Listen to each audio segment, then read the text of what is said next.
మీరు పాలకులను తిట్టుకున్న ప్రజలను తిడితే, విద్వేషాలు రెచ్చగొడితే ఈ దేశం ఎటుపోద్ది? సూరత్లో తెలుగు ప్రజలు ఉన్నారు. రేపొచ్చిన గుజరాతీ మనుషులందరూ గుజరాతీస్ అందరూ కూర్చొని తెలుగు వాళ్ళు ఇక్కడ ఉండకూడదంటే కుదురుద్ది అక్కడ?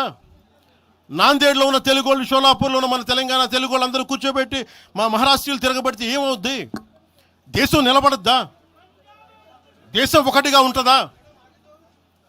ఎంతకాలం తిడతారు? ఎంతకాలం? నేను అమిత్ షా గారిని అన్నారని చెప్పి నేను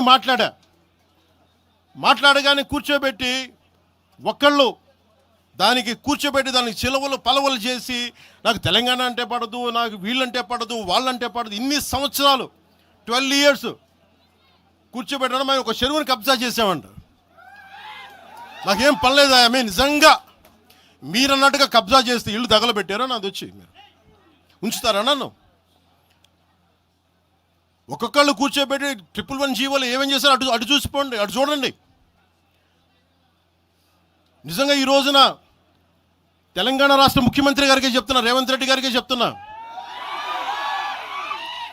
ఆయనంటే నాకు ఇష్టం, ఆయనంటే గౌరవం నాకు.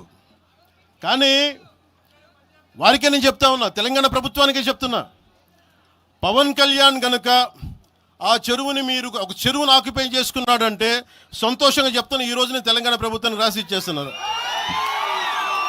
అలాగే